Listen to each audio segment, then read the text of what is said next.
ಇವತ್ತು ನನ್ನ ಮುಂದೆ ಸೋನಿನವರು ಹೊಸದಾಗಿ ಲಾಂಚ್ ಮಾಡ್ತಾ ಇರುವಂಥ ಲಿಂಕ್ ಬಡ್ಸ್ ಫಿಟ್ ಅಂತ ಒಂದು ಹೊಸ ಟ್ರೂ ವೈರ್ಲೆಸ್ ಇಯರ್ಬಡ್ ಇದೆ. ಇದನ್ನು ಅವರು ಒಂದು 12,000 ರೇಂಜಲ್ಲಿ ಲಾಂಚ್ ಮಾಡ್ಬೋದು. ಇದರ ಡಿಸೈನ್ ಮತ್ತು ಬಿಲ್ಡ್ ಕ್ವಾಲಿಟಿ ತುಂಬ ಪ್ರೀಮಿಯಂ ಆಗಿದೆ.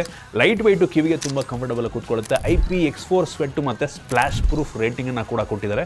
LDAC ಸಪೋರ್ಟ್ ಇದೆ. ಹೈ ರೆಸೊಲ್ಯೂಷನ್ ಆಡಿಯೋ ಟ್ರಾನ್ಸ್ಮಿಷನ್ನ ಮಾಡುತ್ತೆ ಮತ್ತು ಮಲ್ಟಿಪಲ್ ಡಿವೈಸ್ಗಳಿಗೆ ಒಂದೇ ಸಲ ಕನೆಕ್ಟ್ ಮಾಡ್ಕೊಬೋದು. ಸೀಮ್ಲೆಸ್ ಕನೆಕ್ಟಿವಿಟಿ ನಮಗೆ ಸಿಗುತ್ತೆ ಮತ್ತು ಇದರಲ್ಲಿ ವೈಡ್ ಏರಿಯಾ ಆಫ್ ಟ್ಯಾಪಿಂಗ್, ಅಂದರೆ ನೀವು ಈ ಹೆಡ್ಫೋನ್ ಮೇಲೆ ಟ್ಯಾಪ್ ಮಾಡಬೇಕು ಅನ್ನೋ ಅವಶ್ಯಕತೆ ಇಲ್ಲ.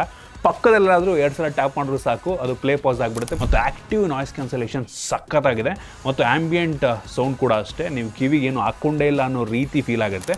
ಮತ್ತು ಸ್ಪೀಕ್ ಟು ಚಾಟ್, ನೀವೇನಾದರೂ ಮಾತಾಡೋಕ್ಕೆ ಶುರು ಮಾಡಿದ್ರಿ ಅಂದರೆ ಆಟೋಮೆಟಿಕ್ಕಾಗಿ ಅದು ವಾಲ್ಯೂಮನ್ನು ಸ್ವಲ್ಪ ಕಡಿಮೆ ಮಾಡ್ಕೊಳ್ಳುತ್ತೆ. ಮತ್ತು ಎಡ್ ಗೆಸ್ಚರ್ಸ್ ಎಲ್ಲ ಇದೆ. ನೀವು ತಲೆ ಅಲ್ಲಾಡಿಸೋ ಮುಖಾಂತರ ಫೋನ್ ಕಾಲ್ನ ಎಕ್ಸೆಪ್ಟು ಹಿಂಗನ್ನೋ ಮುಖಾಂತರ ರಿಜೆಕ್ಟನ್ನು ಬೇಕಾದರೂ ಮಾಡ್ಬೋದು. ಅದು ಫ್ಲ್ಯಾಗ್ಶಿಪ್ ಹೆಡ್ಫೋನ್ಸ್ಗಳಲ್ಲಿ ಮಾತ್ರ ಈ ರೀತಿ ಫೀಚರ್ ಅವೈಲಬಲ್ ಇರುತ್ತೆ. ಮತ್ತು AI ಮುಖಾಂತರ ನಿಮಗೆ ಮೈಕು ತುಂಬ ಕ್ಲಿಯರ್ ಸೌಂಡನ್ನು ಕೊಡುತ್ತೆ. ಬ್ಯಾಟ್ರಿ ಬ್ಯಾಕಪ್ ಕೂಡ ಅಷ್ಟೇ, ಸುಮಾರು 5.5 ಗಂಟೆ ಬಡ್ಸು.